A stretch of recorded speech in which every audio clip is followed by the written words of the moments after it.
3, 2, 1, go. Today on the Shrewd Dudes podcast, we're going to be talking about a few different things. Today it's going to be a chaotic mess of mishmash of all sorts of stories, few of which have any actual connection to each other. We're just going to have a good old buffet of interesting stories. So today we're going to be talking about Mexico is possibly about to be hit by a gigantic volcano, which sucks because that's my home country. We don't want to lose that. And then we have a whole list of crazy people. The crazies are coming out in droves all over the U.S. from U-Haul drivers to drag queens getting official notifications to college professors going on tirades and TikTokers causing havoc. It's just getting bad out there. Jeffrey Epstein, we have a little update on him. And Ron DeSantis might be finally, about time, making his good old entrance into the 2024 election. Mm-hmm. Finally, in some Canadian news, Calgary, dang it, we are just going down that drain of progressive woke nonsense, and we're losing our fireworks. It's terrible. We're going to cover this and so much more today on today's episode of the Shrewd Dudes podcast. Alrighty. that So, was loud. okay, I guess. I don't know why your microphone's so fast, so loud now. I don't think it's that loud. I think it's pretty normal for everybody else. Okay, I'll lower it down from my side. But, okay. Go for it. Yeah. All right. Sounds good, Danny. So, let's. Oh, wait. I forgot to do the intro. Let's do the intro. It's been so long. Wow, this is what happens when Steven takes a day off. He suddenly forgets everything. Well, I should talk about it.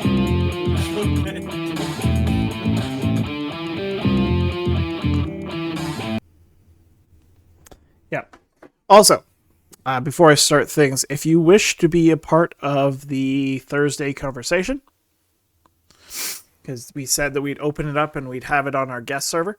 If you wish to be a part of that conversation, message us on Twitter, and I'll send you the link to the guest server, and we will set that up on Thursday. We'll actually have to be setting up stuff on time. It's going to be on today. So, yeah, today, before we get going into we decided today would sort of be called the Tuesday News You May Have Missed Day. Yeah. Because it's sort of a mishmash of a whole bunch of things. Mishmash. Well, it was really difficult. So a lot of times stories are very related. Like there's various stories from the same kind of topic. No. But today that just wasn't the case. There were just so many stories that had some similarities, but for the most part, they're all over. But either way, it's going to be interesting. We have a lot of variety to talk about. So let's do that. Oh, for sure. Mm-hmm. So, quick update, Steven. What was your week like? And let's do it quick because we don't want to spend too much time because we're already late. My weekend was Camping. relatively, it was camping. Nothing too machine. Crazy. Mm-hmm. Yeah, camping, and then we brought the storm back with us. He did. But the storm was actually helpful to the city. It was. And for the issue of the smoke, because apparently Saturday was crazy for smoke. It was. So you're welcome. And I'm not apologizing. We have blue skies. In Calgary, we were covered with smoke for a week, but now we have blue skies. And so one of the few times I'm actually really thankful for the rain. So thank you, Stephen. You are very welcome, Danny. Yes, he's a good guy. He brings the rain. He brings the rain. I am the bringer of rain. It's the rain god. He comes down with his lightning bolts. Yes, everything. He's just that good. Anyways, So you had a good. It was. There were good moments. There were bad moments. Yeah.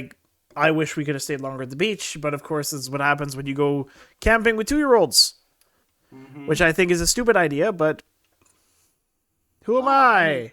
They're 2-year-olds. They have limited ability to pay attention. Well, I just think that if I had my way, it'd be okay, arrange for it so that the younger kids are staying with their other grandparents or other people for that weekend. And then take the older kids so they can go biking and Oh no, like console document, like nothing really crazy happened. It was just like we went to the beach. Like we went. Mm-hmm. The only thing of merit that we did while camping, so we spent Friday, Saturday, Sunday, Monday all camping, and the only thing significant that we did was we went to the beach for 1 hour, Una. and then the rest we kind of sat around the campsite and were yelling at our 2-year-old because there were 2 2-year-olds. And it's like, stop playing with dirt. Stop throwing rocks. Stop doing that. I'm like, stop it. But yeah, Danny, before we could go in, like, what is there anything crazy? Hello, Shelly. How you doing? All it was is last weekend was part one of moving. So I'm moving into a new place after 7 years. Which is of why your living in background is so rentals. lame. Yeah, because I moved everything. But this weekend will be part two. This will be the final phase of moving on. So we'll see what happens. It's gonna be crazy.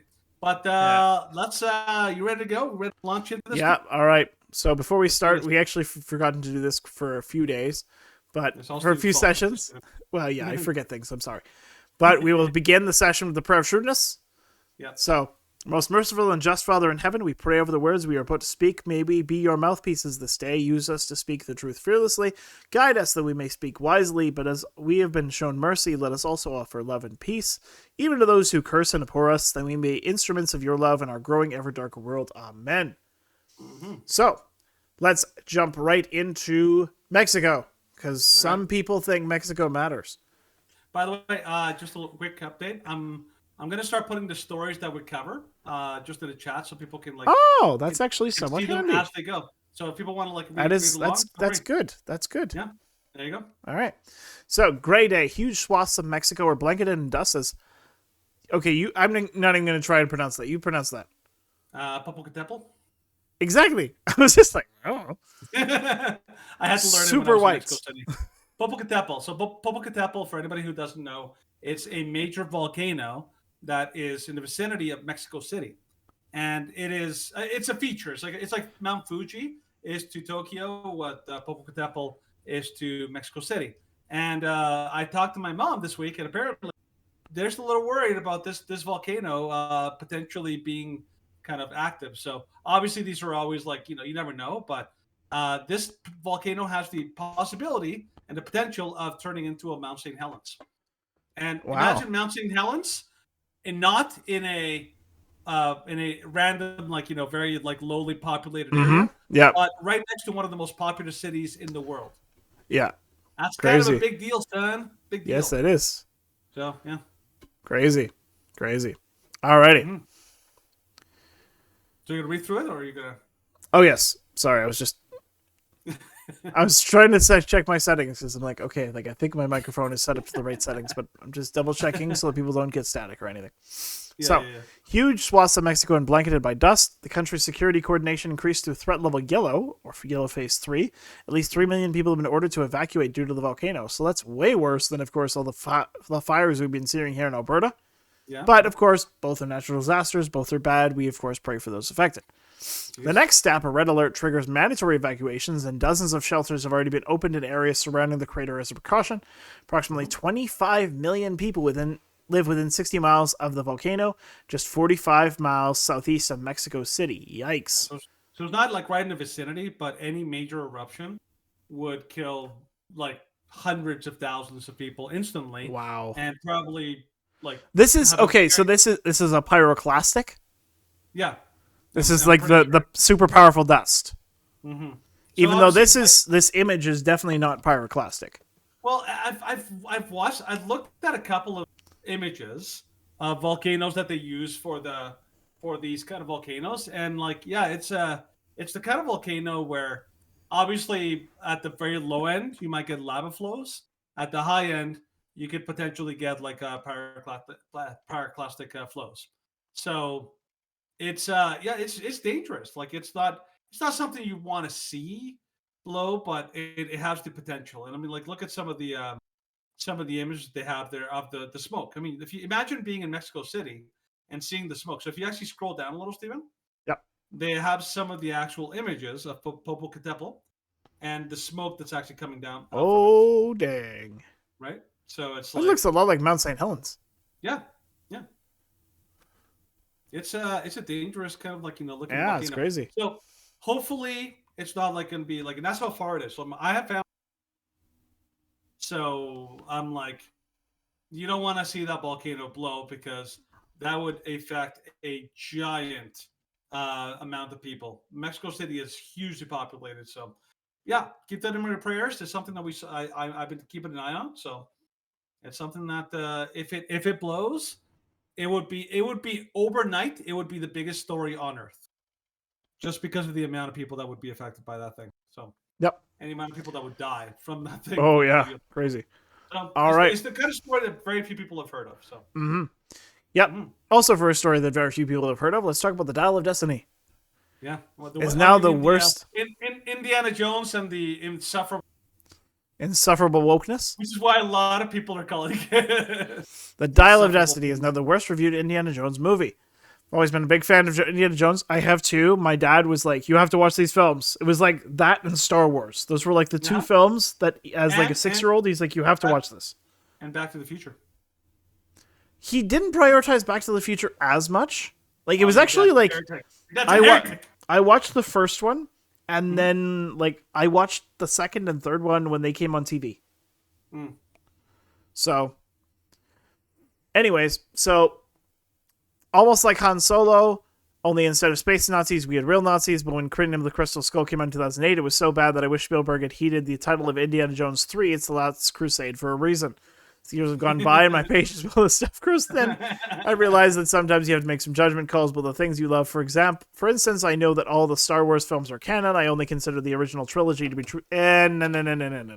Okay, I consider the original trilogy and the prequels canon. Yeah, but not the sequels are terrible. Yeah, sequels are horrible. They should be scrubbed from existence. Yeah, so these are the Lucas edits are a travesty, even more grave than the prequel. No, my goodness, this person is out to lunch.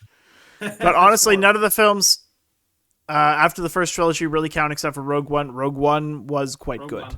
It was solid. Very good. It was the only Disney Star Wars film that I felt was like solid. Yeah, every other one was terrible. So, but anything that's coming out lately, which has been terrible. So many praise the film for being a fun romp that's at least better than the last entry, but it's still not up to the quality of the original trilogy. As of this writing, with only 29 reviews in, it's currently rated at 52% Rotten on Rotten Tomatoes, which is 2 points lower than the new Fast and Furious movie. It's just bad. It's like they're all having a contest to see who can make the worst movie. They just can't seem to get enough of them. It's crazy. Hollywood's gone downhill, but here's the thing. Indiana Jones is iconic. It is iconic for a reason. And sadly, they just couldn't leave well enough alone. It's kind of like Terminator. Like Terminator 2, they should have stopped with Terminator 2. Yes. They should have stopped with Pirates of the Caribbean after the third one. They should have stopped with Star Wars after they made the first 6. Yeah. Like, I'm fine with the spin-offs. I'm fine with them. Like, The Mandalorian is recently entertaining. I love the Clone... We do not talk about Season 3. Season 3 had its moments. There were definitely some parts of Season 3 that were bad. Okay, like, the episode where they fought off the pirates, that was a good episode. That was one of the best of the series. And then there were some really, really bad and stupid episodes. And then, like, I really hate how they keep bringing back, spoiler alerts, they keep bringing back whatever his name is, the Moff Gideon. I'm like, stop it. He's Gideon. Done. Yeah, He's done. We're done. But here's the important thing is that, like, Kathleen Kennedy, who's been in charge of, like, has been absolutely annihilating everything to do with Lucasfilm. And, like, the new Indiana Jones movie is just, like, just put a nail in it and just fire this lady.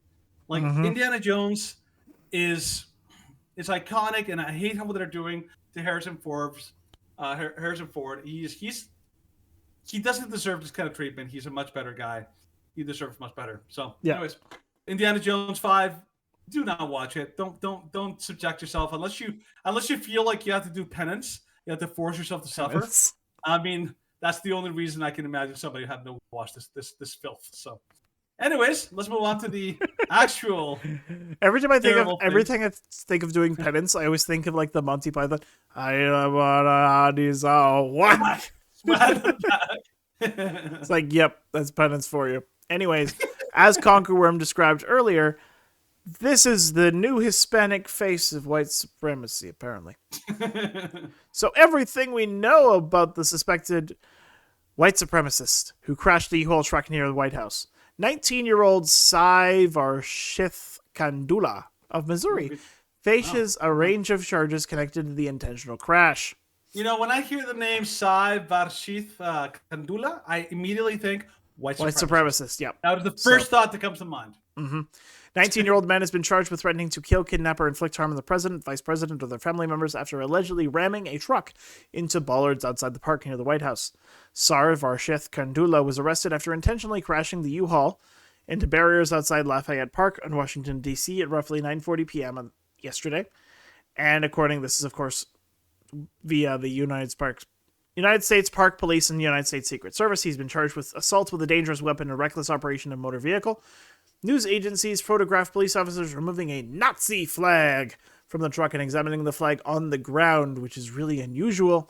A black backpack on the roll of duct tape also appeared to have been removed from the truck. The truck's cargo area appears to be empty. Mr. Kandula from the St. Louis suburb of Chesterfield, Missouri, graduated from Marquette Senior High School in 2022, according to the Rockwood School District. So, yeah. You know what I find really funny about this? Super dumb. It's like they're having such a hard time finding actual examples of white supremacy that they literally have to farm it out and look like it in places that doesn't exist. Like that lady. Remember that lady that went viral over the weekend? Yeah. For stealing a bike from like these 5 like young black men in New York City. And it became like the ultimate like the bike Karen.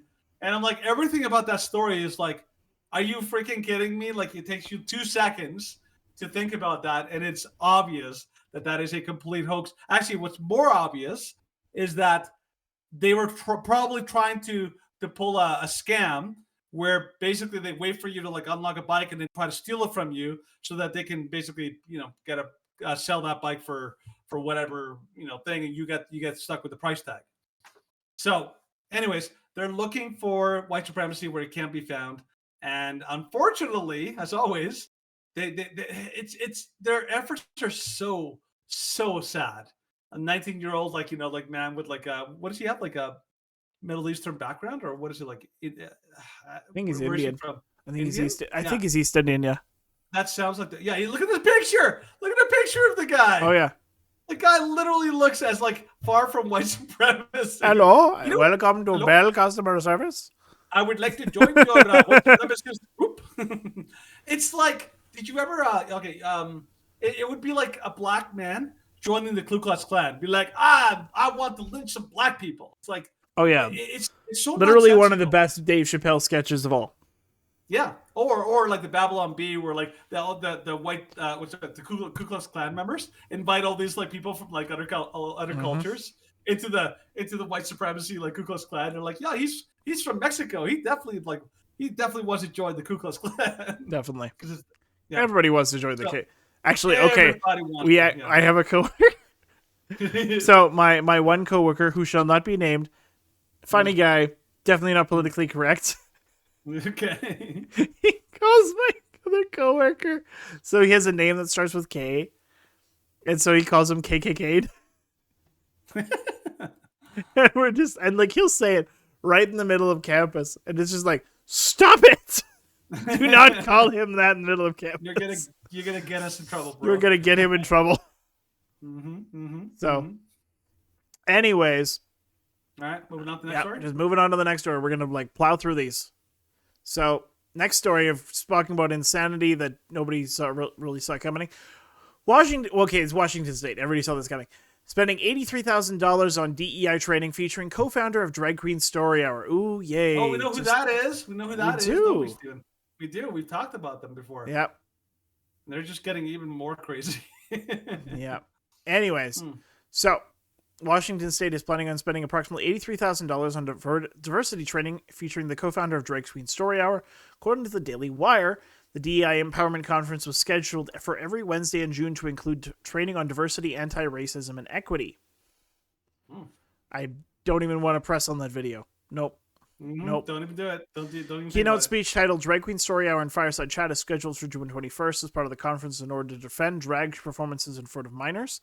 The speech description states the executive director of Drag Queen Story Hour, Jonathan Paul Hamelt, also known as Ona Louise, will share the necessity of LGBTQIA plus friendly programming and how the powerful art form of drag teaches young humans about inclusivity, celebrating diversity, and the vital freedom of self-expression. According to Hamelt's biography, he has a personal goal of offering, affirming, and accepting programming for children, an attempt to heal his inner child.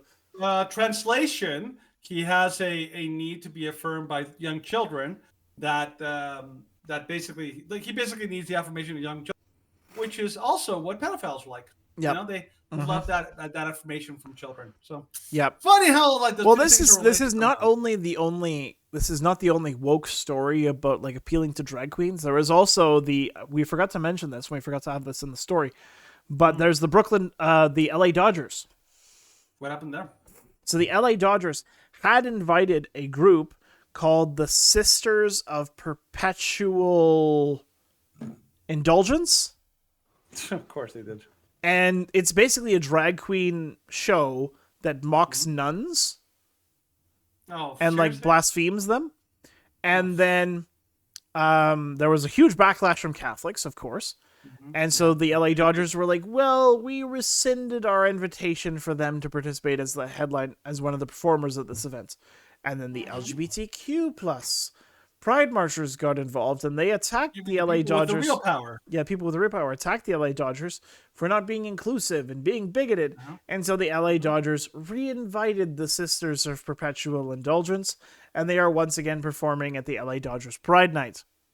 Showing once again who has the real power in society. Real power in society. People say like, "Oh, they're a poor oppressed minority." I'm like, are you actually serious? Are you out of your dang mind? Yeah, it is downright crazy if people think that. It's like you have no clue who has the power in society, because it is not us. It was actually funny. Like, I was talking with Danny earlier about my wife was taking this like political ideology quiz, which of course was like completely bogus.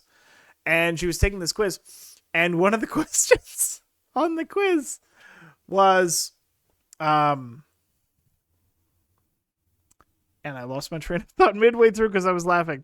And I got like this notification about Windows security, and I was like, oh, what is this? And now, dang it, I forgot it. You were talking about your wife, and she was taking the quiz. Yeah, she was taking the quiz, but we were talking about the Brooklyn Dodgers. Oh, yes, whiteness.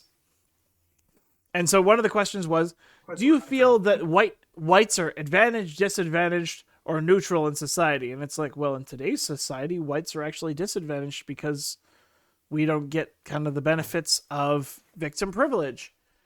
And so, yes, according to this poll, my wife is a radical far-right activist.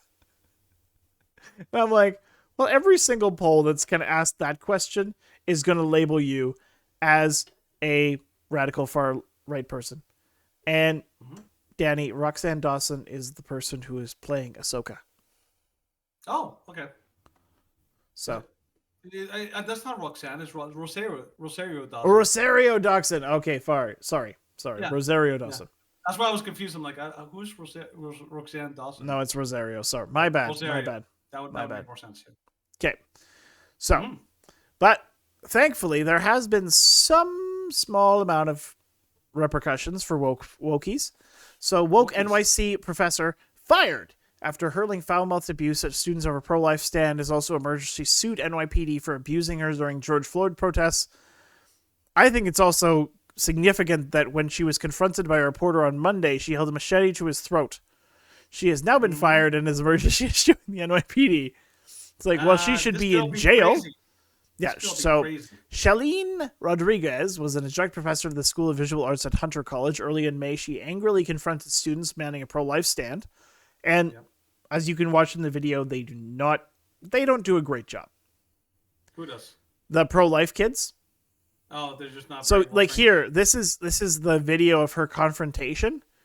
And I'm like, guys, you could, like, you know that abortion is wrong. Stand behind it. You don't have to couch it? Yeah. Like, you guys kind of just be like, we're sorry that we offended you. And it's like, nope. You're not educating shit. This is What are you gonna do? Like anti-trans next? Is that what you're gonna do next? I mean, we're talking about abortion. This is bullshit. This is violent. You're triggering my students. Violent. Oh, I'm sorry about that. I'm sorry about that. No. You can't even have a fucking baby. So you don't even know what that is. You don't even know what this is. Get this shit the fuck out of here, yo. This shit.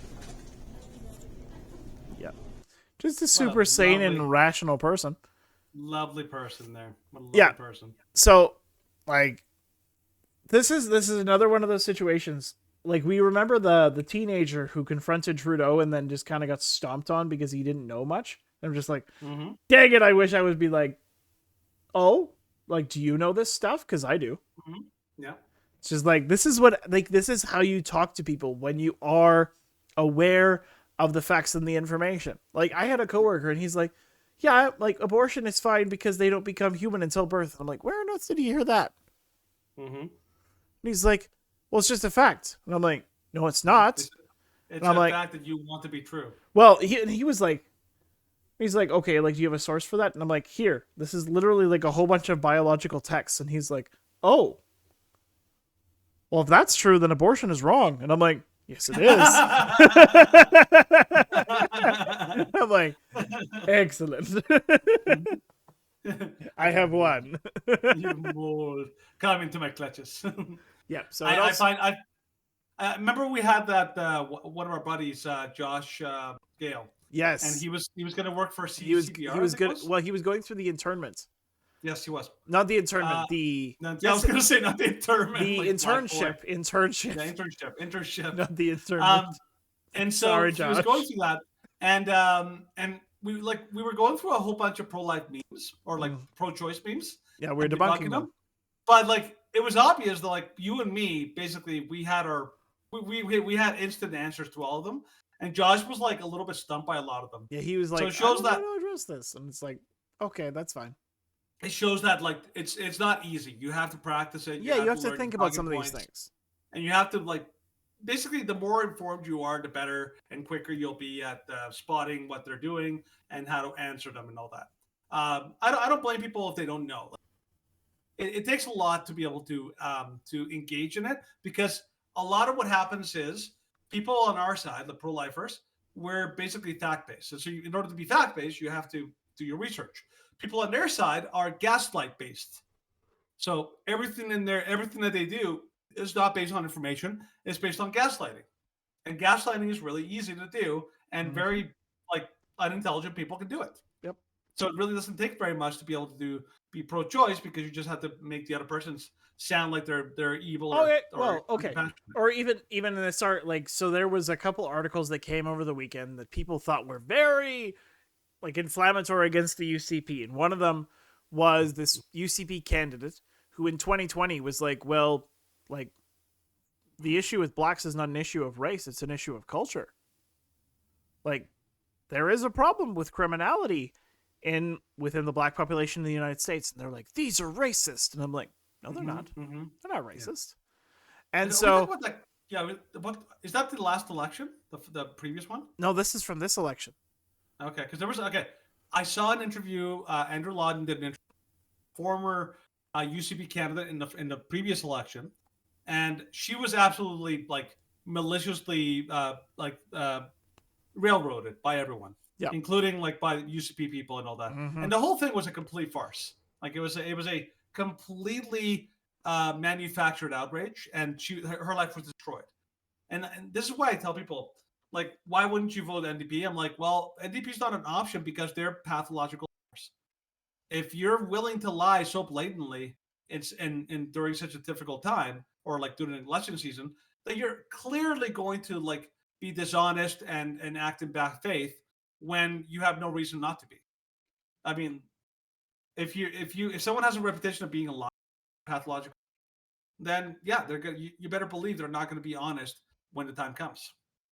So yeah, that's usually my approach, and I'm like, I'm surprised that people are so willing to overlook the NDP is like lying through their teeth. They're just not an honest party. It's pretty sad that that's the case. Yep. Oh, it is very sad, but all too common. Unfortunately, another thing which is all too common is using TikTok to film yourself doing untoward things. That's right. So, TikToker who filmed himself committing crimes for clout says outrage is only because he's a black male. Big doubt. Yep. This is what they use the arrest card. The arrest card. So, TikToker who filmed himself committing crimes says that people only outrage because he's black. 18-year-old Bakari Ogoro, known online as Mizzy, went viral after recording himself committing numerous criminal offenses, including invading people's homes, stealing dogs, and harassing people on the street. Have you seen those videos? No. And walking into people's homes, he literally does that. He films himself walking into a British home, and people are home with with small children, like underage, like under 10, and they're like, "Who are you? Why are you here?" And then he's of course acting like just he owns the place. Yeah. And then the one that he what was the other one? Stealing dogs. Yeah, there's a video of him where he literally walks up to this like old lady in a park somewhere, and he's like, "Oh, that's a nice dog," and he literally picks up the dog, runs away, and films himself running away with his dog that he stole. Yeah, like literally, like totally just couldn't care less about like the fact that he's traumatizing people out there and then harassing people on the street. Yeah, when he's harassing, he's literally pouring things on them in the street. Well, this is another thing that he was doing. One of his pranks included wearing a balaclava and walking up to people in London, aggressively asking them, "Do you want to die?" before pulling out a bottle and saying, "It's just hair dye." Yeah. Like, that's messed up. None of this is funny. Like, it's not. No, it's like, not funny at all. It's absolutely deplorable. It's him basically believing, I have like a privilege. I'm never going to be held accountable for my actions, and so I'm just going to he's basically showing that you can basically get away with like almost bloody murder if you're black, or if you and a lot of these stories, like we've seen that racist professor who went against pro-lifers. Well, professor is part of the elite, because she's black and she's woke, and so she's protected, right? And that's what she thought, like, I'm untouchable. Yeah. Or like the person in Washington State doing the DEI training, the drag queen, like, oh, they can get away with whatever they want because they're part of the elite, protected class. So this kid is basically demonstrating that you do actually there is such a thing. And part of black privilege, unfortunately, is that you can commit crimes and you will barely get anything resembling an actual consequence. You can commit like blatant crimes against white people, and it's completely considered totally cool. Like it's insane what these people can pull out or something like that. It's unbelievable. Right, Stephen? Yep, indeed. Just Indubitably, exactly. Yep. But I don't know if you can actually pull up that just quickly. Can you pull up that the video of him with the dog? Sure. Yeah. Is that on one here, or just is this look up on Missy? See if I can find it. Missy dog. Missy dog theft. Just Mizzy and dog. Okay, here's a video from Metro. Well, here's a clip from Metro. Let's see if that shows it. Oh, is it blurred? It is. Yeah, I think they blurred it.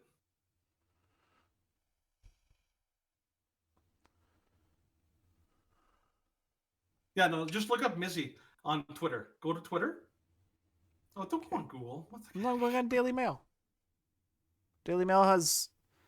They usually have a lot of this. Well, those are pictures. Well, that's what I'm saying. Go to Twitter and find the video. Jeez, I don't know why you go anywhere else. So, by the way, the reason I want to show you this is for anybody who hasn't seen it. This is let me just clue you in. This is a kid who is basically committing crimes and getting away with it. Yeah, bro, trying to get me nicked out here. I said rip a book in front of the people. Then. God, that's very loud. Let's just do it. Any book. Right, come, cameraman. So this one, he walks into a library I'm sorry. and starts let's go. literally ripping books apart in front of the librarians. Excuse me, what can I take the book here? Oh, sure. Hi. You're right. Yeah, fine, thank you. Just starts ripping it. I just got a bit. Can I get this book, please? Right, okay, just 1 minute. Starts destroying books. Just Couldn't care less. No. Yeah. And then he just walks out. Doesn't even care.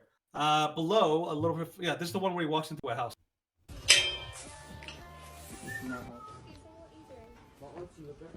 He sees an open door. Yep. Just walks in. Walks with in. his buddy. James. You man, come. Hello, James. We need to speak to James. James. Huh. Yep. Is this where the study group is? No. What door number is this? Study group. Then he walks into another room. Just does his own thing. Just sits down. Yep. My goodness. And then What go a to the one dickhead. with the dog. Go to the one What with the a dog. dickhead. Yes, one with. How to get a free dog? Hello. Yeah. You got a nice dog. Sorry? You got a nice dog. She's lovely, she's yes. Family dog. Family dog. Gang, whole lot of gangs. We outside. We outside. We outside. Poor dog has no idea what's going We on. outside every single time. What a freak. Yep. Yeah. So this is the thing. Obviously, this is not a prank. Like No. none of this is a prank. This is just a person who is doing like criminality, and for like attention. It's kind of like it's jackass, like those like like doing crazy things. But instead of just doing things that are crazy, he's committing crimes. That's basically what it is. So it's become popular, but for one reason, because people are shocked at the behavior, and of course that's what's getting him the attention. Crazy. It's unbelievable, right? Yeah. So it does show one thing in our society. You have black privilege, you have female privilege, and then you have rainbow privilege. Yep. Basically, if you're part of any of those groups, you basically get a free pass from law enforcement, which is pretty crazy. So, yeah, I wanted to make sure people saw those because like those are the I couldn't believe the stuff when I saw it. It was unbelievable. So, anyways, take us to the next story, Stephen. Take Alrighty. it away, bro. Take it away, brother. I will take it away, certainly from you. Mm-hmm. Target's moved Pride merch to the back of the stores to avoid Bud Light situation. We were given 36 hours told to take all of our Pride stuff, the entire section, and move it to a section that's a third the size. Well, when you're trying to hide the things that you have.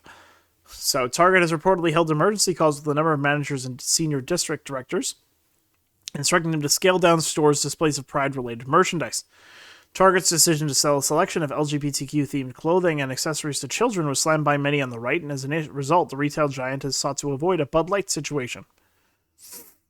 According to Fox News, which we'll address in a minute, the insider with nearly 20 years of experience working at Target revealed that the company appeared frantic. We were given 36 hours. From the front of the store to the back of the store, you can't have anything on mannequins and no large signage. The window explained that Target was terrified of having a Bud Light situation or Bud Light incident. That many stores, primarily in the South, had already implemented the changes, a claim that was supported by Fox News' own investigation. So the Bud Light represents is the first time where a company has to think, hey, let's be careful. Let's not go too far left-wing. Let's not go too far woke because it could destabilize, debilitate, and destroy the overall brand of our company. Outkick's Chadwick Moore said during an interview with Fox Business, I guarantee you right now, they're having conversations right now, but let's not get Bud Lighted in all these marketing boardrooms, and I think Target had lost that lesson. This is, like, it's sort of been interesting because, of course, like, Matt Walsh was calling on people to boycott Target. And, of course, this is easy in Canada because there are basically no Targets. No Targets here. But it should be boycotted. Mm-hmm. Like, the things that they had pride-based onesies. They had satanic imagery. And one of them, of course, they had tucking-based swimwear. And the one person, it was interesting because the one person who was like highlighting this would be like, there's only one. Like, I have to search through the entire store and there's only one swimsuit that's tucking based. And it's like, that's too much. Because that's still freakish, especially if you're advertising it for children. It's not just freakish. It's actively causing harm. It It's is. like, imagine selling, those Japanese binders, the ones that they use for women's feet, to make them like super small so they can fit in like tiny little. Mm-hmm. That's abuse. That's physical abuse to a human being. So anything tucking, like people talk about it like, oh, it's not a big deal. I'm like, if you put a child and their junk into that stuff, you're basically making their body, you're causing them immense harm. Just like when, like girls, like young girls who are starting to get, if they get those like chest binders, guess what? Chest binders cause enormous harm, not only to your development but to your like organs, your internal organs. It's incredible. It's insane. So these should never be sold under any circumstances, even at the most basic. If you want to even make an argument that this can be sold, it should be sold with a prescription. A doctor, at the very least, should be signing off and saying, like, you know what, we're gonna like, I'm gonna give this, I'm gonna let them have this, but with very severe limitations. But like, no, we're just gonna let anybody wear these things and allow their children to basically cause themselves harm. Like it's Target is doing far more and far worse than Bud Light. The Bud Light boycott, just a lot of pieces all came together at the, including a boycott that was easy for people to participate in. Target's a little trickier because it's more difficult to track whether or not Target itself is being the cause, but I'm hoping that Target gets the Disney treatment. Disney has definitely faced the backlash of his audience because of all the things that they've done. So I'm hoping that that's where Target goes. Yes. And like it's a really good thing that companies have been forced to think. Like at the start of this Bud Light boycott, I was like, okay, like what's this gonna do? Like but the effect of this boycott has been far more monumental than I ever thought it would be, simply because it's caused companies to rethink their entire branding. Yeah, Miller Lite canceled their ad, even though or they can't reemerge, but they basically were like, hide it. Yeah, because that ad, the Miller Lite ad, the one crazy feminist, that came out before the Bud Light one. So back then, they didn't think oh, we could get away with anything. But then the Bud Light boycott happened, and then they were suddenly like, okay, we got the memory. So that's actually what happened. So Miller Lite learned a lesson. Same with Target is learning a lesson, and Disney, of course, learning right now because people are hating their movies. Yeah, for good reason. And like the Disney Plus subscriptions are basically hemorrhaging like so massive. So, keep it up. I don't think petitions work. Like whenever I see petitions being handed out by people, be like, "Oh, we need to like make a petition and to give to the Liberal Party." I'm like, they don't. They don't care. They'll never read it, right? Whereas boycotts actually, especially if they're well done, orchestrated, and they follow through, those actually have a big impact. And I'm happy that they do. Yeah, Target would be a great next target in a boycott. I think that would be a great place to go. But a company that we never thought we would have to boycott would be Fox News. So exclusive policy exposes Fox News scances on woke ideology. So first on the Daily Signal, Fox News employees are allowed to use bathrooms that align with their gender identity rather than their biological sex and permitted to dress in alignment with their preferred gender. They must also be addressed by their preferred name and pronouns in the workplace. These are just a few of the policies outlined in the company handbook, dated January 2021, a copy of which was shared with the Daily Signal. Fox also offers to help employees come up with a workplace transition plan to ease their gender transition at work. The revelation comes amid conservative consternation at Fox Digital's use of activist language like gender-affirming care pronouns on its website, as well as the site's consistent use of female pronouns for biological males like TikTok celebrity Dylan Mulvaney and swimmer Leah Thomas. Fox also drew strong backlash for a June 2022 on-air segment praising a child's gender transition as an inspiration to others. That segment briefly depicted California State Senator Scott Wiener, a far-left Democrat, who led the move to soften sex offender registry requirements for sodomy with minors and highlighted the activist's claim that a child might commit suicide if he is not permitted to transition. Of course, that's this article, and we covered it on the show, but I would struggle to find it because it's a long time ago. So don't blame me for that. I'm sure if you actually pressed me, I could go find it, but please don't ask. No, it's a tough one. But essentially what's happening, a lot of these companies that used to be conservative were taken over from the inside. So like I think I had a conversation with somebody like on the weekend. He asked me like, okay, what do you think of the psychiatry world? Is that a good profession to get into? And I'm like, well, yes and no. And yes, because I mean, psychiatry, like really help, but no, because the like both psychologists and psychiatrists are now legally bound and legally barred from actually being able to do their job in certain areas. In Canada, if you are a psychiatrist, you are not allowed to do your job in helping a person with gender dysphoria actually deal with their gender dysphoria. Mm-hmm. You're basically supposed to give them exactly what they want. And even if they don't know if they want it, you're supposed to push them in that direction. It would be like somebody who has anorexia coming to you as a psychiatrist saying like, I feel like I'm really overweight and I'm struggling with it. You know what would make me feel better? If you gave me a prescription for me to go get liposuction. And he'd be like, well, of course, any psychologist worth salt would be like, no, that's not going to help you. That's only reinforcing the negative thought patterns that are destroying you. But no, with transgenderism, it's not. So in Fox News' case, this is profession that basically has been captured by a lot of these woke ideologues and is basically being transformed to reinforce the top down kind of like policy that everyone has to play along with this game, no matter how many people are harmed or no matter how many people are destroyed. And so, yeah, Fox News seemed at the beginning, and especially during their heyday with like Tucker Carlson, with Laura Ingraham, and all the kind of stuff, it seemed like they were the champions of conservatism. Yep. But now it seems like they've been eaten away from. It's kind of like a house that's been eaten away by termites. You don't find out until later. That's kind of Fox News. So we'll see. I think Fox News may indeed be done. Yep. I think it may indeed be done. Anyways, right. So, jumping to the next story about Elon Musk. About the new type of media, let's talk about Elon and Twitter. So, Elon Musk educated CNBC hack that some conspiracy theories have turned out to be true, like the Hunter Biden laptop. That was a pretty big deal.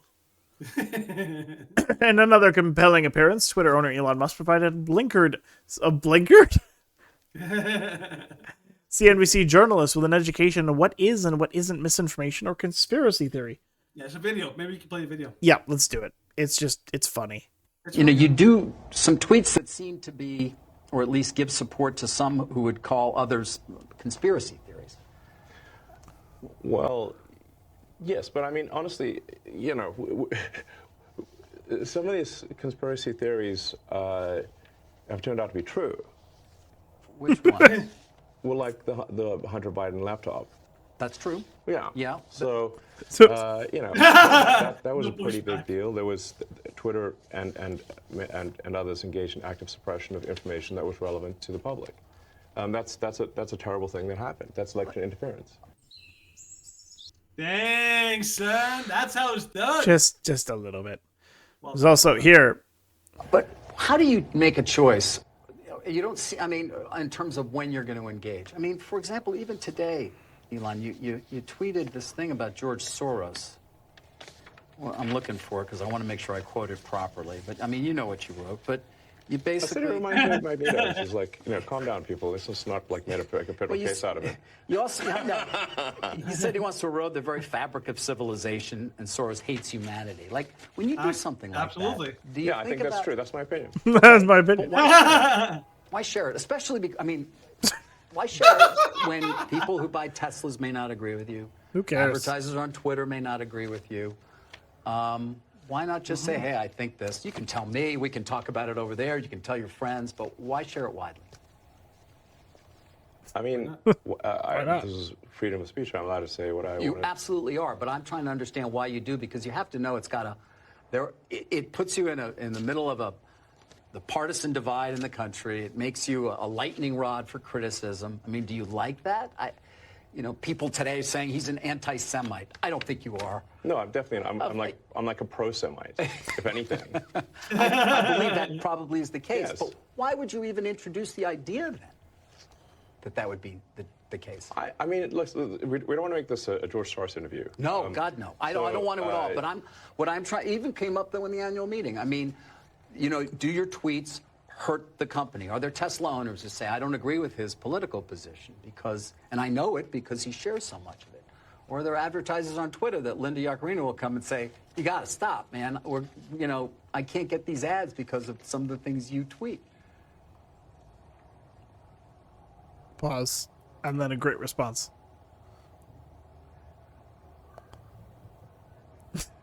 He's like, I'm reminded of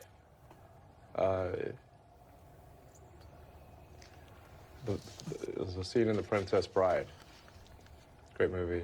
Great movie. Where he confronts the person who killed his father. And he says,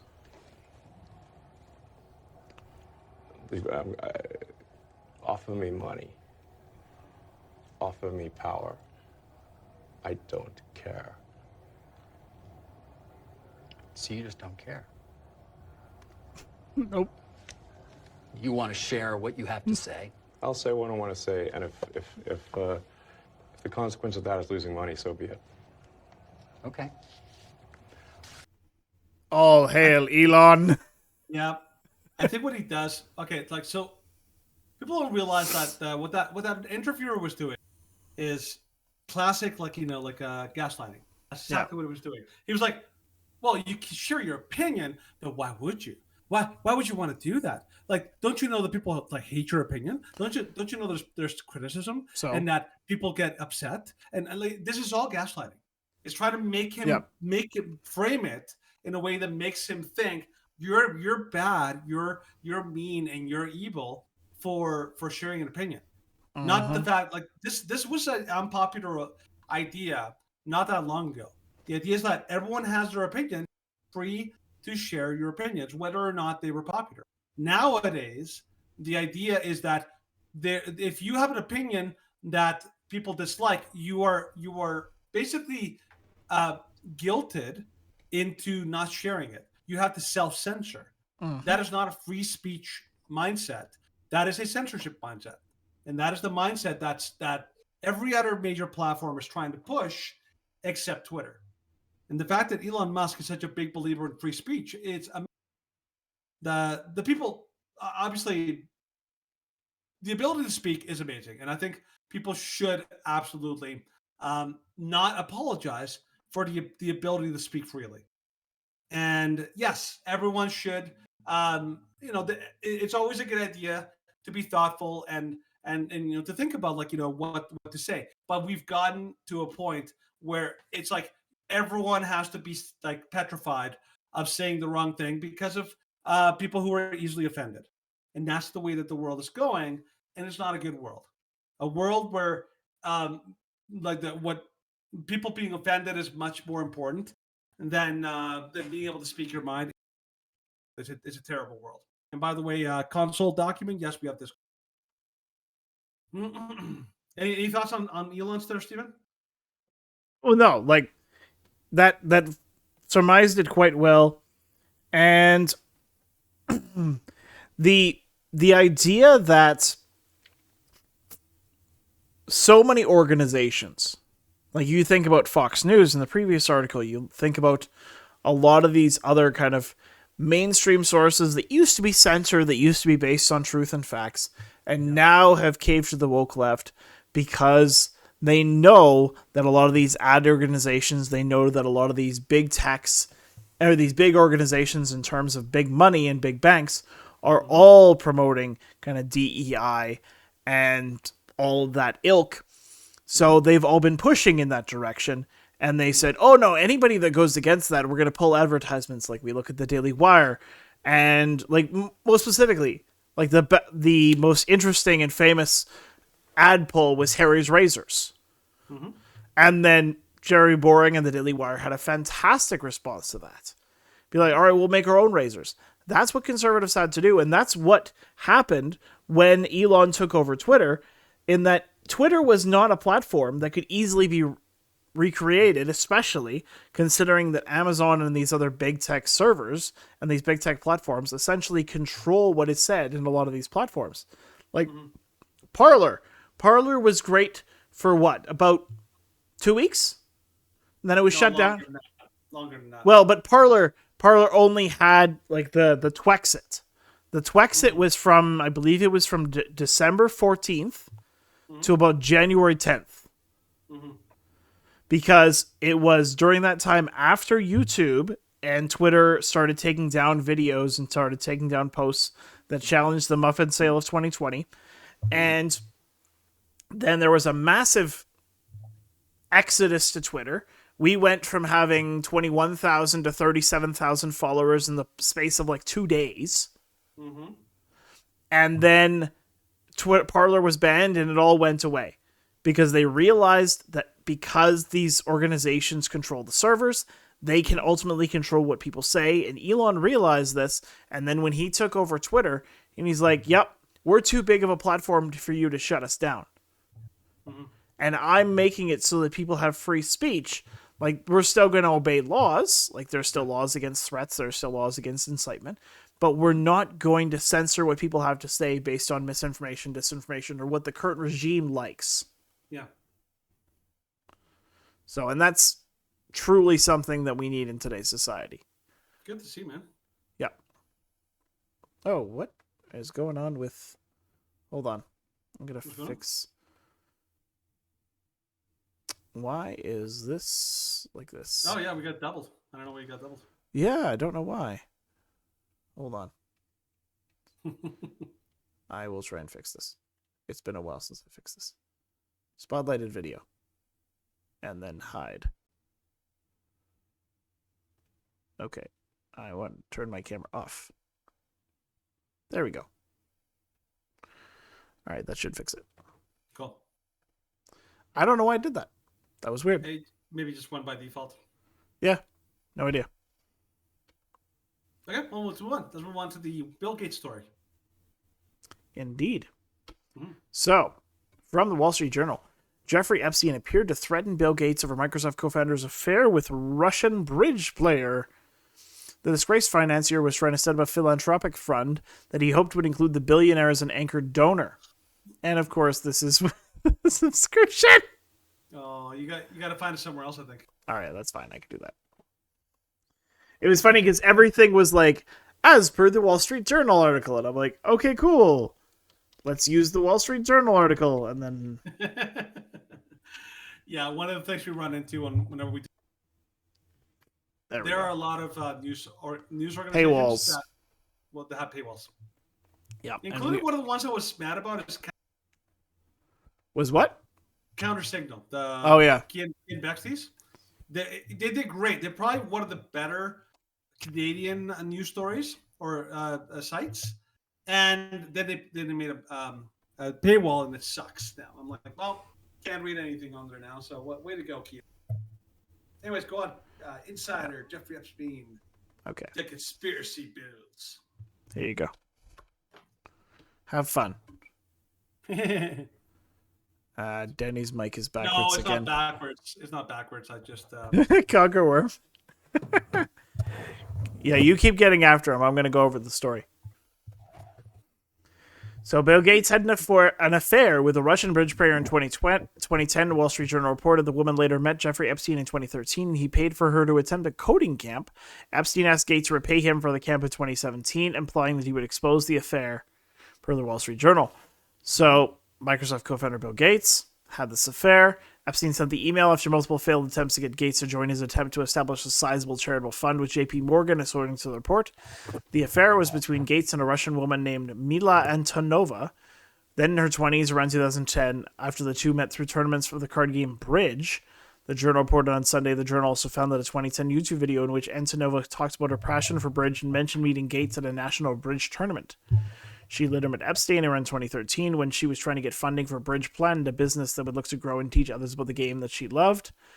And Antonova, who's now a software engineer, according to her LinkedIn, told the Journal that she did not know about Epstein's crimes when she pitched him and others in her business, which was around 5 years after his 2008 guilty plea and jail time for soliciting and procuring a minor for prostitution forced him to register as a sex offender.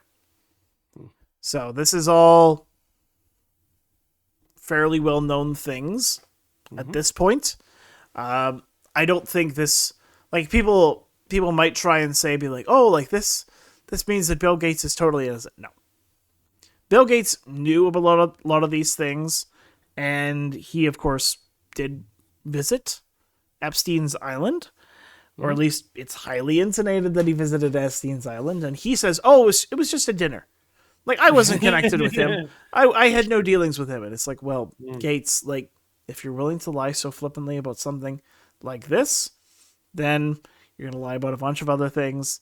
And, of course, it was really kind of weird and awkward how Gates was pushing the jibby jabs during COVID. And, like, Epstein, Bill Gates, a lot of these higher-ups, like, powerful, influential figures in the establishment, they are not truly reputable people. They are, I don't want to call them outright immoral monsters, but they're leaning that way. Epstein, for sure. Epstein was definitely an immoral monster. Well, Bill Gates has serious problems. Did you see the Tim Pool podcast with Dan Bongino? Oh, on Monday? Yes. I watched one segment of it. Okay, so Dan Bongino basically gave a little bit of insider baseball. He said that it sounds like Jeffrey Epstein may have actually been a frontman for some Middle Eastern powers, essentially getting dirt and a lot of blackmail ability for people from other countries, essentially as a way to blackmail powerful, political and economic and social kind of like influencers in America. And so it's interesting. You have to admit, like, Jeffrey Epstein obviously was not, he was not like a self-made man. He suddenly found himself to be very, rubbing elbows with some of the most powerful people on earth. But yeah, it sounds like there's a lot more underneath the surface. The second thing they said that I thought was interesting is the idea that this may be a controlled release. Like, if somebody's under a lot of pressure, for like some kind of like a scandal, one tactic that people will do is they'll release something that did happen, but that is much less minor, as a way of kind of throwing people off. Well, another prominent way of doing this was the Andrew Cuomo scandals, like the sex scandals. It was like, yep. This is be like, oh yeah, like he was accused of being involved in a sex scandal. It's like, yes, he's also accused of having like a direct and influential role in the deaths of like 80,000 people because his policy sent COVID infected people into nursing homes, and a lot of them died. It's like, I'll say what you want. That's direct. That he's directly responsible. Oh, he for is. The death. He's totally directly responsible. But they're like, no. That's not the big scandal. The big scandal is that he was accused of sexual harassment. Yeah, that's no, that's not the big scandal. That is a very, very minor thing. Yeah, it sounds like Bill Gates. Bill Gates is one of those people that just invites an awful lot of speculation because, like, he's obviously a very rich man. He's a man with a lot of shady dealings and a lot of shady things that he promotes and does. And it just, everything about him sounds very skeevy. So I'm not surprised that people get, downright, suspicious and believe the worst things about Gates. The problem is that whatever the truth is, it's being hidden. And all we can go on is the fact that people are just all these little things are coming out. But it sounds like, I think he may probably be more guilty than we like to think, but good luck if we ever get any info on that. Oh, yeah. Yeah, I really doubt that any serious information is going to come out in that because it's all going to be hidden and squashed. But things that are not hidden or squashed, let's talk about this awful leftist reporter that starts swearing at Carrie Lake after she shoves the truth. held a press conference on Tuesday following her 3-day Maricopa County Superior Court trial fighting the county's fraudulent mail-in ballot signature verification process. As revealed at trial by Lake's attorneys in Maricopa County's own data, the Maricopa County did not accurately verify tens, if not hundreds of thousands of mail-in ballots they couldn't possibly have. Judge Peter A. Thompson again ruled in favor of defendants late last night, claiming that Level 1 and Level 2 signature review did take place in some fashion. Complete lie, and he knows it, but it plays into the Democrat Party's integrity-free election plans. Anything goes, everything will be counted. This is the end of America, but Democrats want power. Thankfully, of course, now there is a change in Arizona. They are no longer using digital counting systems. Everything has to be counted by hand in Arizona, so that is a minor victory, but it came too late for Carrie Lake. Yeah. So Carrie Lake attorney Kurt Olson told the quote, 11 of the signature verification workers approved 170,000 signatures at a rate of less than zero, and 2.99 seconds with a 99.97 approval rating. Later in the closing argument, Olson reveals that there was approximately 274,000 ballot signatures compared and verified in less than 3 seconds. That is crazy. That sounds like downright impossible. Yeah. Somehow. Yeah. Mm-hmm. Yeah. So it doesn't matter. Thompson ruled anything goes. Laws are just suggestions. Yeah. By the way, my opinion on the Arizona election or the Arizona bake sale. Yep. That I don't believe a word of it. I believe there's just too many things there. And the Democrats, sadly, are a bunch of lying hacks. Like you can't trust these people. They're like cheating, lying kind of like, people. Anyways, I don't believe a word of it. I don't believe that whole thing was in the up and up. I can understand why people are pissed about it. And the problem is it's much easier for them, like the actual bar to be able to like pull off these kind of like, shame, these totally immoral and unethical shenanigans. It's much easier to do them. And that the bar to be able to overturn these kind of shenanigans is so impossible that I don't think it actually happens at all. And some of the things you were hearing about it just sounded like they're coming up with all sorts of nonsense. Oh, you should have applied that this was fraudulent before the election. It's like, you do that? Like, obviously, like this is nonsensical, but it's designed to be easy to cheat, hard to prove. That's basically the modus operandi of the Democrat Party right now. So, anyways, I still think Carrie Lake is amazing. I love how she's fought. She's tireless warrior for conservatism, and I would love it. I would love nothing more than if she would be like President Trump's vice president choice. I think she'd be amazing. Yep. I think she'd be great. I just, hope that DeSantis wins. Anyways, so with this, so it didn't matter.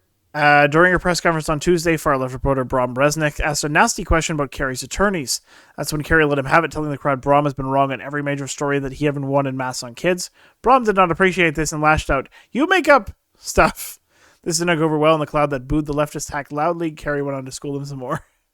Is this on the video? Yeah. Let's watch. Please. Have lost every case they've tried. They've been sanctioned twice in 2 different courts for misleading the court. Are you going to stick with them as you pursue this appeal? I know you love everything you just said.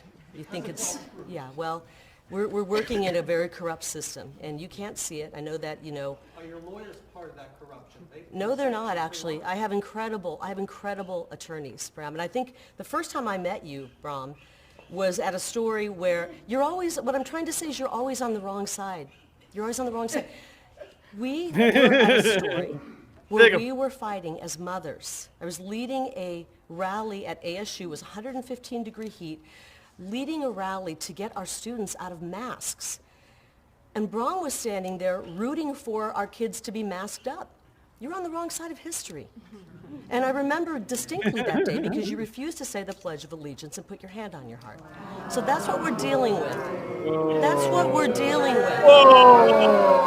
That's what we're dealing with. It's unfortunate. What I remember And I'm keeping, let me answer the question. Is you just making shit up that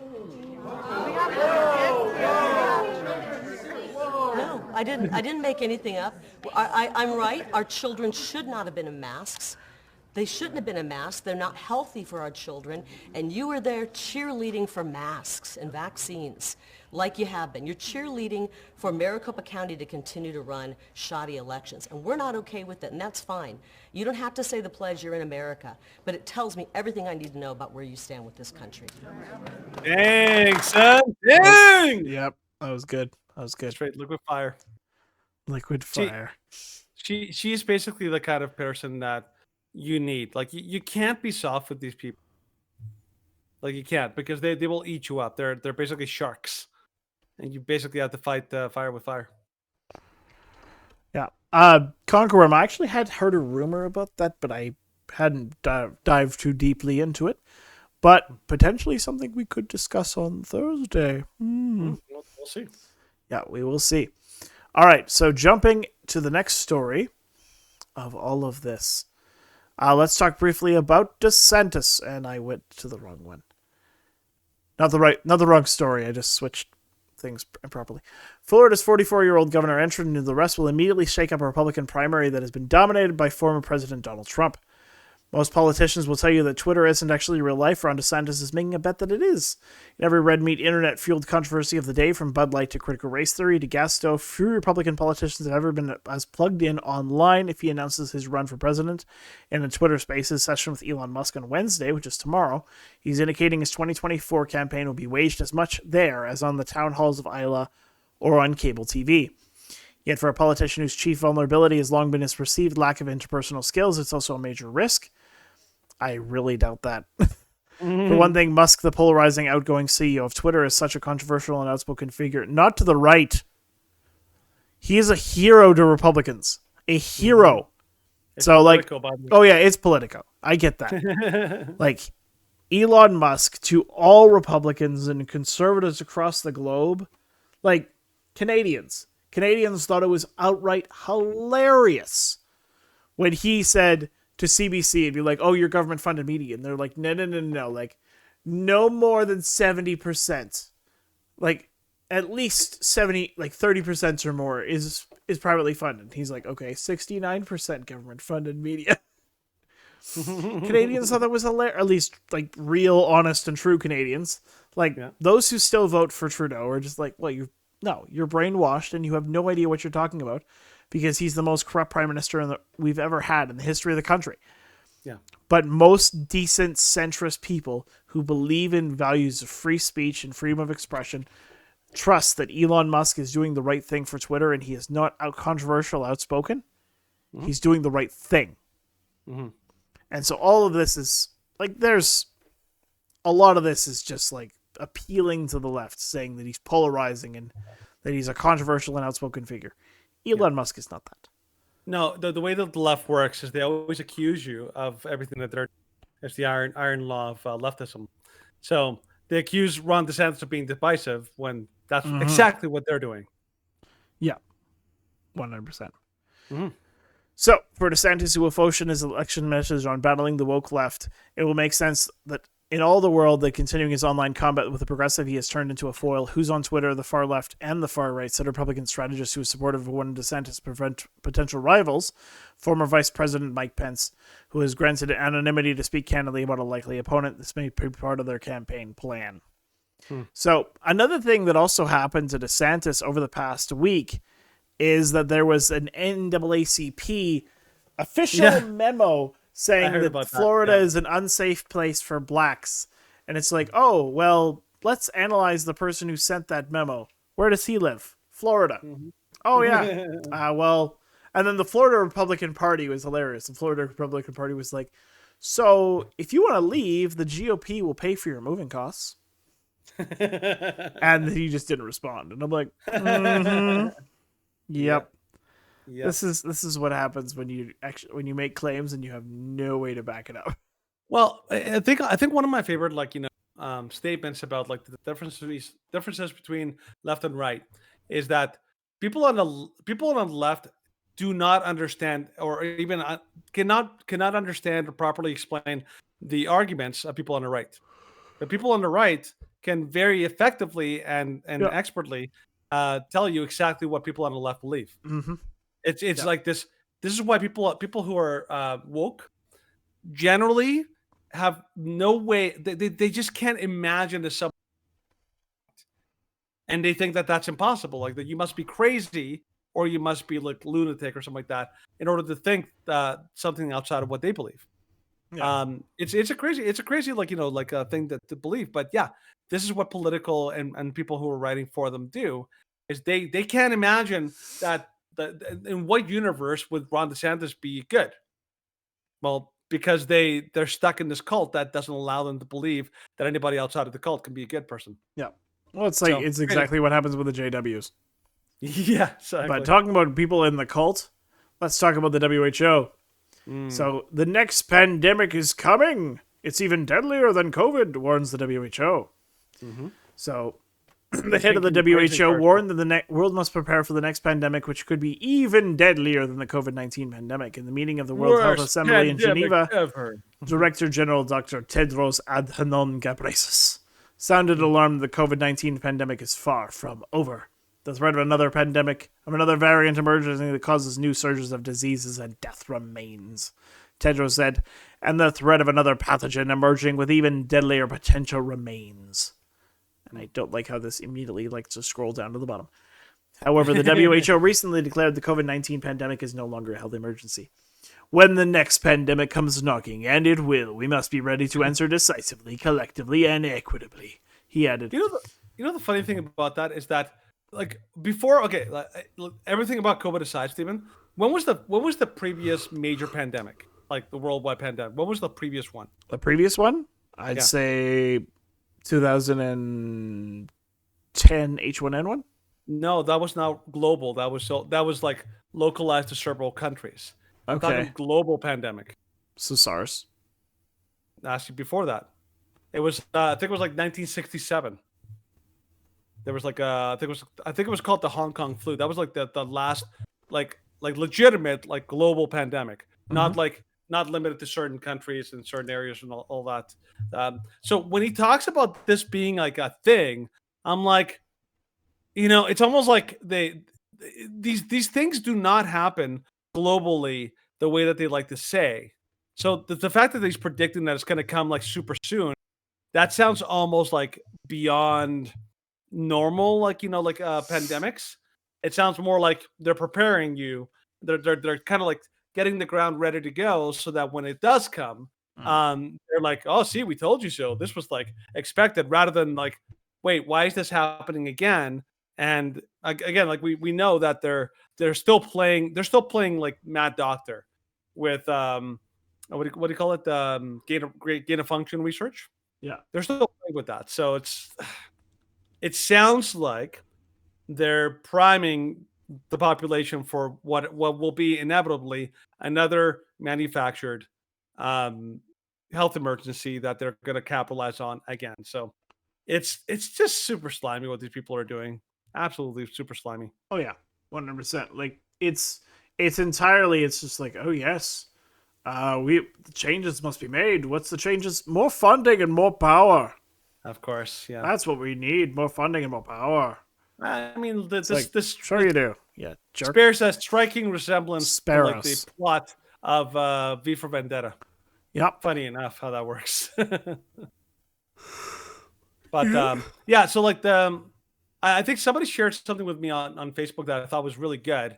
Basically, the idea is that if in a real pandemic, you don't need the news to tell you how bad it is. You would hear it, and you would see it everywhere. You would see signs of it you would not leave your house because you'd be absolutely panicked about the danger out there. You wouldn't have to, the media and the government would be trying to downplay people's fears, not try to like stoke them and to tell them how scary it is. Like it is, when you put it that way, you're like, wow, that actually is a good point. Like you wouldn't have to be constantly reminded and told all the time about like, the big scary pandemic. And yet you ask anybody, be like, do you know anybody who was like severely hit by this? Like, No, not really. Like it's that kind of thing. So again, like major organizations all over the world by bad actors with bad intentions. The WHO is one of them. So, Yep. But let's talk about Microsoft and what they're Another doing. bad actor. Not a bad actor. So Microsoft launches AI tool that is censorship based to detect harmful speech and images. The technology behind Azure AI content safety is believed to have significantly improved since its tumultuous early days with Bing Chat, which was allegedly spreading politically incorrect content such as Jibby Chat misinformation. Microsoft is bringing new AI-powered moderation service, Azure AI Content Safety, to its digital stage, aiming to bolster safety across online spaces and communities by cracking down on speech it deems harmful. This addition to the Azure AI product platform comes with an array of AI models capable of spotting inappropriate text and image content, even catering to a wide range of languages, including English, Spanish, German, French, Portuguese, Italian, and Chinese. These intelligent models will assign severity scores to flag content, streamlining the moderation process by highlighting content that needs immediate attention. Microsoft said, we spent over 2 years crafting a solution to combat harmful content in online communities, recognizing the shortcomings of existing systems that overlook cultural context and multilingual capacity. Our new AI models are now multilingual, culturally aware, and provide lucid explanations for flags to remove content, TechCrunch reported. Yay! Let's have AIs, the exact people who said, and I quote, "It is never okay to say the N-word in any circumstance and would allow a city to be nuked rather than say the N-word." Yeah, this is what Microsoft wants to censor and police our speech. You know how this works? Because I saw somebody talking about it. The way that this works is, imagine like you're typing up a message on Facebook, sharing something that you believe, an opinion that you believe on, I don't know, Drag Queen Story Hours. Okay. And then before you can post it, the AI would read what you typed and would be like, well, you can't say that. You're banned for 90 days for wanting to share harmful information. It would basically basically be like Minority Report, where it can basically bang your comment before you even make it, before you even post it. In other words, the whole idea is that they want to ramp up the self-policing. Yep. To such a point that you can't even say something on Facebook, Twitter, or wherever else, because the AI will basically ban you before you are able to even share it. Yeah. That's what they're missing right now. Right now, they can only react to what people already post. But this is like being able to basically block things before they're even sent. Yeah. It's an incredibly powerful and very open to abuse level of censorship that they want to install. And you better believe that they're going to take advantage of it. You better believe they're coming. Yeah. So the only way you're going to be able to share opinions in the future will be spoken. In a sense. Yeah. Like written opinions will not be allowed. Well, and then of course you're talking about like being able to speak openly, being able to speak in person. And as we know here in Calgary, not a thing. Not a thing. So this is Josh Alexander, and he is, of course, the student in Ontario who got arrested. Famous student who got suspended initially for saying there are only two genders, and then got arrested because he went back to his school, which he was legally allowed to go to. Police arrested him anyway, and so this is the treatment that he received in our fair city, which I struggle to say it is fair. So let's watch this video of his treatment first by Antifa and then by the police. So here we go. That's brutal. So he's, of course, in the red hat. Yeah, they're just so kind to him.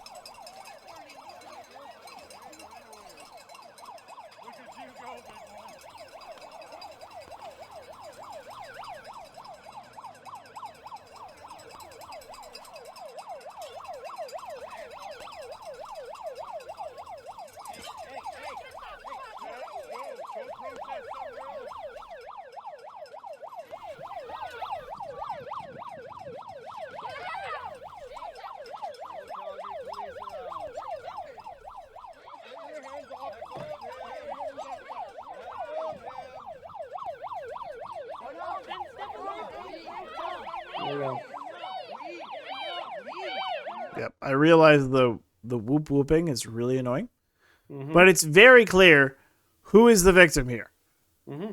Like, the guy's holding up his hands while they're pushing and attacking him.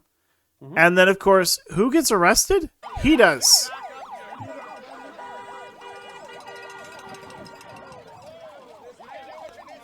Yeah, they haul him off. So the jeers and cheers of the far left community. Yeah. Yeah, you have to remember that the police, these police are not stupid. They're not stupid people. They've been given direct orders by Calgary Police, who has like a very, very leftist-leaning police chief, and by the Calgary City Council. They've been given orders if there's ever any kind of any kind of kerfuffle between with anybody with the LGBT or woke side, like Antifa, then the person who is basically being targeted needs to be arrested. Yep. That's always the rule. If you had this in reverse, and you had a one Antifa person in a crowd of like conservative or freedom lovers and all that, and that person was being harassed by the people in the freedom crowd, being shoved and being like all that kind of stuff, then no, you better believe that they're going to go after the freedom crowd. Oh yeah, 100%. Not the LGBT person or something like that. It's truly deplorable. We're in an upside down world. We are. So imagine a world where you can be minding your own business. Somebody comes up to you and starts shoving you and pushing you, and the police arrest you. That's the world we live in right now. We live in the world where you're the one being being harassed and attacked, and then you're the one arrested. Yep. Like that is not a normal society. And I bet you I could ask 100 people in the street, if you were on the street handing out like brochures, handing out books or something like that to anybody who would want them, and then some crazy people came up to you and started shoving you and pushing you around and swarming you, and then the police came and arrested you for for causing a disturbance, do you think that would be fair? I bet you I'd almost be willing to bet 100 people would probably say like, yeah, that's wrong, and then none of them would realize that actually happens here. Yeah, it's crazy. That's the world we live in. So yeah, it takes a lot of bravery, by the way, for this kid. Him and so this is Josh Alexander. Yeah. Him and Arthur Pawlowski's son, I think it's Nathaniel Pawlowski, and Ray Friesen's son. They basically got together and they went to Banff and did a bunch of other things here locally.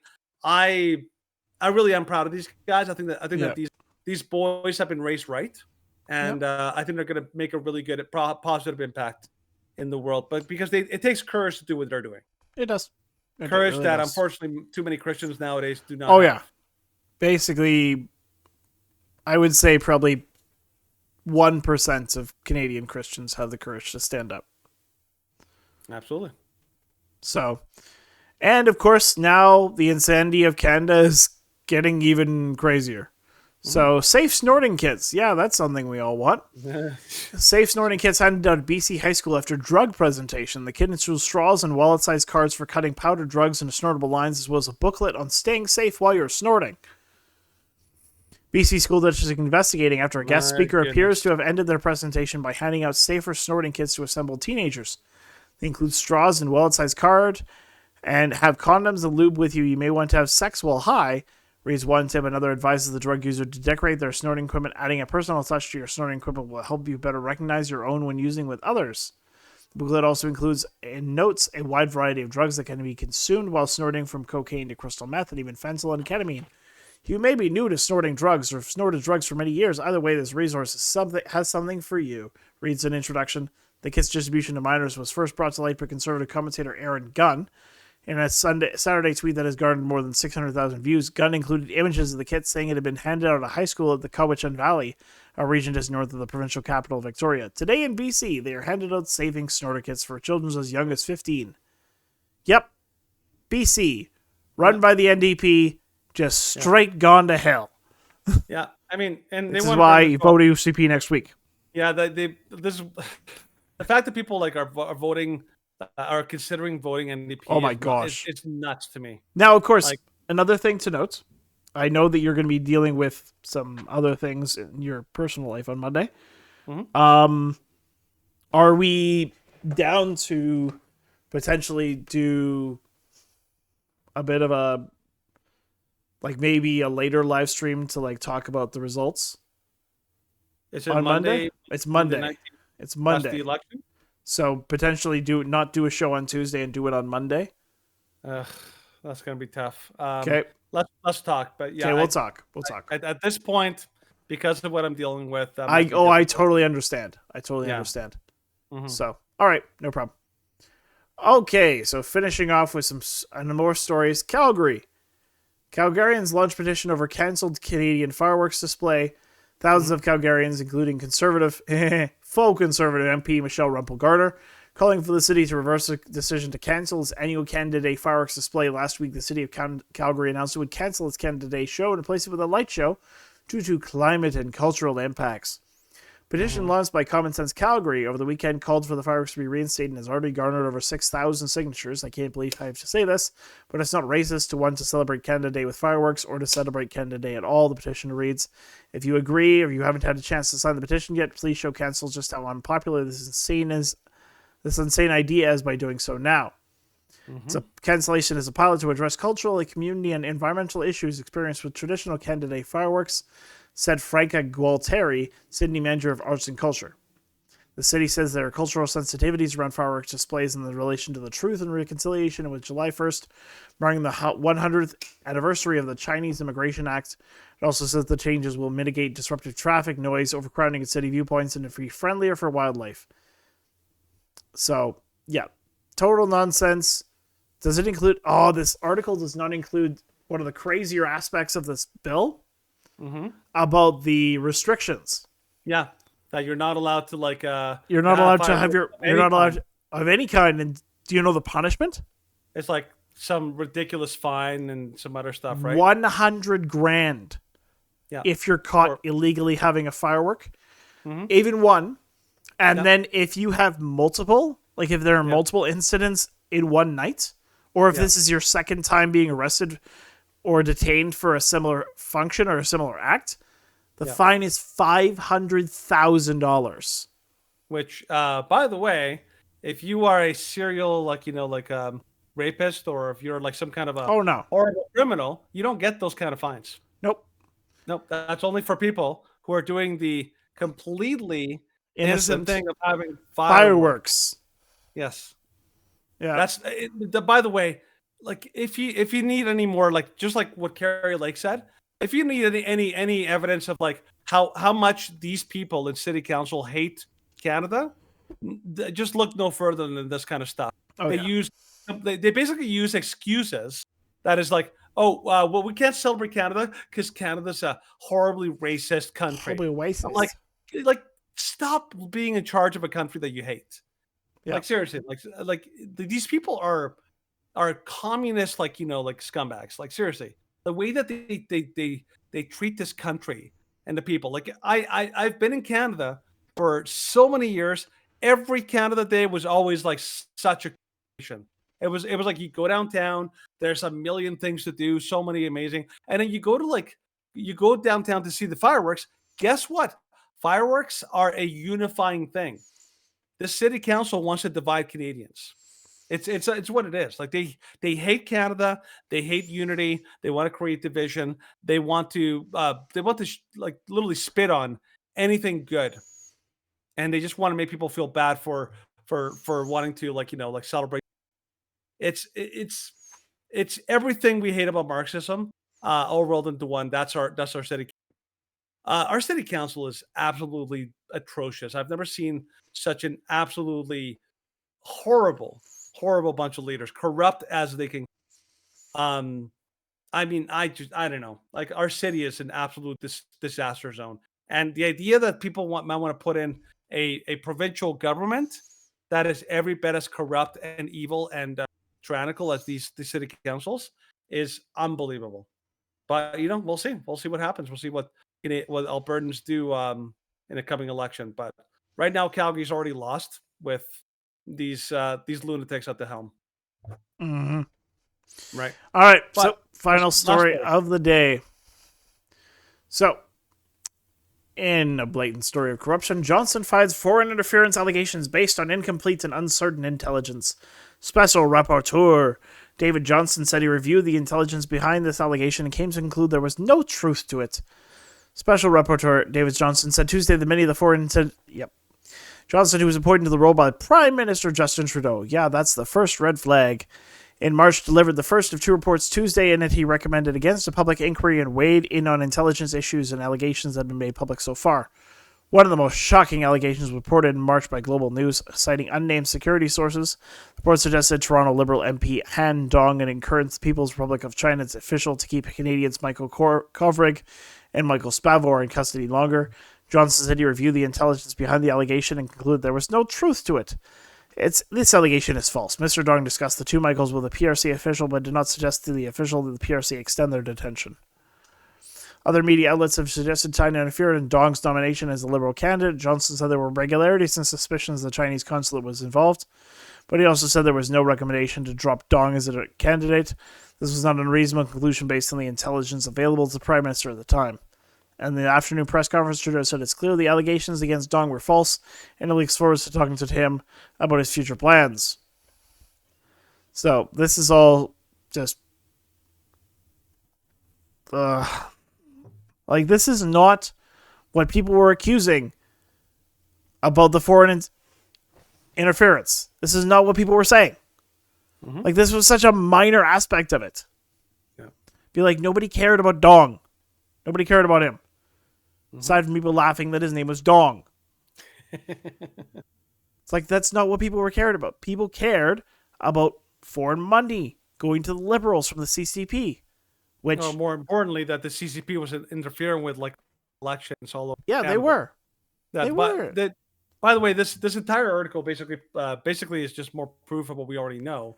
That Trudeau basically he basically appointed a completely a guy with completely liberal favoring kind of a tendency. He basically a person with a conflict of interest to basically investigate the Liberal Party for whether or not this election thing. We knew what this was going to be from the beginning. We knew that when he got this guy, it was a complete sham. He was always gonna come out and say oh no, nothing to see here. Just keep moving on. This is the way that the Liberal Party works. They're never guilty of anything. People are always overblowing their scandals. Their scandals are nothing. They're nothing. It's we live in a completely, absolutely, undeniably corrupt system in our country, and our Liberal Party is full of the most incredibly corrupt officials I've ever seen. Did you see that interview that came out recently about Chrystia Freeland? He was being asked a very simple question, how much is the interest? And she was basically acting like a complete con artist, refusing to answer the question and trying to turn it around, be and try to gaslight the asker for asking the question. These people are so insanely corrupt. It's mind blowing to me that people think that these people are trustworthy in any way. So it's a fraudulent system. The Trudeau government basically picked a friend of the Liberals to basically investigate the Liberals. It's corrupt from top to bottom. It's insane. So yeah, we'll see. By the way, Yacht, I don't know how to pronounce that. Yacht 5 Fed 12. Edmonton, the way that the Alberta election works is that Edmonton is the NDP, rural Alberta is UCP, their strongholds, and so the battleground is basically Calgary. Is Calgary. Calgary is where this election will be won or lost, and so right now, from a lot of different things that I'm seeing, it seems like the UCP have an advantage here in Calgary. Well, there was an article that I saw. It was from, I believe it was actually 338 Canada. Oh, okay. Alberta elections. And they released something, I believe it was from yesterday, that was quite heartening. Mm-hmm. All right, here it is, 338canada.com. All right. So let's look at this live on air. Mm-hmm. Just so I'm not showing you anything that's... And you can look this up at not about blank. Copy. Paste. Damn it. There we go. 338canada.com/Alberta. So statistical model of election predictions based on opinion polls, electoral demographic data. So not saying this is 100% correct, but this is just the projections and stuff for today. Popular vote projection. 51% UCP, 45% NDP. Seat projection, 48 seats for the UCP, 39 for the NDP. Odds of winning most seats, 73% to the UCP. Odds of outcome, 73% to the NDP at 27%. Yeah. So this is better than it was as of a few weeks ago, mid-May. Yeah. Like, this is because the polling.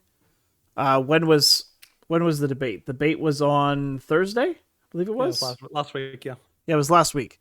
Yep. And so that was, I think that was actually at this date.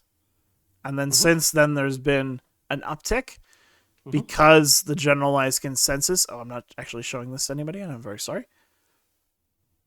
Oh, so geez, this man, is this whole time. I know. I apologize. So this is Bring it back. Bring it back. This is the stuff you can find at 338canada.com. Mm-hmm. But yes. So based on available metrics, well, I don't have to go over it again. You can just look it up yourself. Mm-hmm. Do not be lazy, people. Do not rely on Stephen to show you the whole thing. Again, from Conquer Worm, it should never be this close. People should have realized from the last election, and they should have realized from the last reign of the NDP, that the NDP are horrid. Yeah. It is truly terrifying that it is this close. Mm-hmm. Like, I'm glad that polling has... I'm actually, like, as crazy as it sounds, I am glad that the polling from the Alberta Independence Party has cratered. And it's pretty much all gone to the UCP. Yeah. Because that does mean that Notley will definitely not get in. And when it comes to the Alberta election, and I've said this a few times, and Danny will most likely agree with me, like, yes, if we were to have 100% a party in alignment with us, it would probably be closer to the Solidarity Party. But because the Solidarity Party is just starting out, and this is, like, there's no chance. 0.000 chance, because they only have, 5 candidates? They're starting out. They are. So they're starting out. I definitely think you should support them. Maybe donate to them. Maybe volunteer with them. Maybe help them start building. They had to do it on the fly, so I completely understand what they're doing. But they're literally just starting out. I'm hoping that by the next election, maybe they'll get a little bit better. Yeah. But it's like the PPC. Yes. Here's the thing with them, though, is that in Alberta, the UCP screwed up horribly. They did. They acted like Alberta is like Ontario, when we're not. We are far more freedom-loving, people here. We're more like Texas in that sense, and they acted like we're like BC, but we're not. And so Jason Kenney basically miscalculated and screwed up big time, and actually went too far the other way and screwed over the UCP. What I'm thankful for is that Danielle Smith has been a welcome surprise. She has not been perfect, but she has been far better than Kenny was. And she has been, obviously she's getting the blitz of the NDP and the media basically running with the lies. So the NDP has basically relied entirely on a smear campaign. That's been their strategy. Smear, hoping that people are dumb enough that they'll believe the smears. But thankfully, the UCP has been doing a fantastic job since the election started in basically debunking all of the crap that NDP has been doing, and it's been amazing. So let's hope that at least in this election, the UCP wins, because if the NDP wins, it is going to be a dark 4 years for this province. Oh, yeah.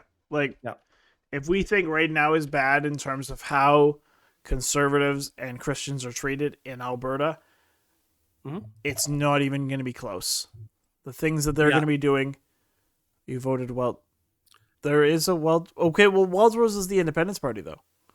Yeah, it was like the rebuilt independent Wildrose. Yeah. The way that the way I look at it, and this is the way I look at it, just very basic with what's going on right now with the parties. Okay, the UCP and the NDP are basically like, imagine your house is on fire. The NDP are basically the people that are throwing gasoline and wood onto the fire. The UCP are maybe just standing back. Maybe they're not doing a lot, but they're not stopping you from trying to put out the fire. That's basically the difference. One party is basically actively trying to burn down the country and the province. The other party maybe is not doing everything to put out the fire, but at least they're not stopping you from trying to put out the fire. That's basically what UCP and NDP is basically like. So yeah. Well, yeah. I said it to somebody else. It's like there are two choices in reality, and I will choose the one that lets me stand instead of the one that forces me to kneel. Mm-hmm. Because the NDP, like, we all know that during COVID, things were bad in Alberta under Kenny. Mm-hmm. But if we think that they were bad under Kenny, we know some of the things that Notley had said that she would do. Yeah. Like, Alberta basically would not have reopened in 2021 at all. No. And they would have brought vaccine mandates, and she would have gone door to door with a nurse and a cop to the unvaccinated door and essentially coerced them into taking the shot because she felt it was for the good of all. Yeah. Like this, she is an authoritarian despot. She's basically a communist. Yeah. And that's proven because there was an actual incident where she read a book to a class, like an elementary class, and that book was straight out of the Communist Manifesto. Yeah, it was. I was like, wow, she's just wonderful. She's not even trying to hide it. Not trying to hide it. Yeah. Anyways, I think that's it for us, man. Yep. Alrighty. So that's going to be the end of today's show. Thank you for watching. Thank you for listening. Thank you for participating in the live stream. Thursday's show, just for a reminder for everybody, Thursday's show will be... we're still going to be talking about the major shows, major segments of the day. We're still going to do our primary, probably 2 or 3 segments. So there'll still be This Week in Satire, and there'll still be other stuff. But it will also be similar to what we did with when we had our guest show with Pastor Derek, in that we will, although this one's going to be a free-for-all. So we're going to open the floor. We're going to have our Discord server just posted freely and available to everybody. If people get unruly, of course, we do control the server, so we can mute people and we can kick them. We're hoping not to have to do that. We're hoping that people coming from across the aisle and have lively civil debates. If need be, Danny and I can basically moderate and come in and point out things when need be. But we want to have dialed in conversations. We want to have the best things we can do involving this conversation. And there's nothing new in that chat. I was like, oh, there's new chat. No, there's not. Anyways, so we will be posting that. If you want to be a part of that conversation before it actually starts, send us a message on Facebook or on Twitter. Twitter, you can find us at @ShrewdDudesCast. I'm on there couple times a day at least, so just send me a message and I will send you the link to our Discord server, our guest server, not our primary server, just our guest server. So we have both, so that should be a lively discussion. I hope that we have a whole bunch of people involved. So if you're following us on our video platforms such as YouTube, BitChute, and Rumble, then of course do not forget to like, share, comment, subscribe. And if you're following us on our text platforms such as Facebook, Gitter, Twitter, and not Parler. I don't post anything on Parler anymore. Yeah, it's gone. It's gone. It's gone. It's gone, bro. It's gone. It's gone. We've given up on it. So you got to go with Gitter, Facebook, and Twitter. And we're I can message you the Discord Conquer word for sure. Actually, Danny can. I'll let Danny do that. He knows how to do it, I think. Sure. Okay. We'll talk about after. Sure. Okay. All right. So we will see everybody Thursday for this special conversation. We'll see how that goes. We haven't had a roundtable in a while. So we like to remind you here at the Shrewd Dudes, why be rude when you can be shrewd? Have a great night, everybody. We will see you on Thursday.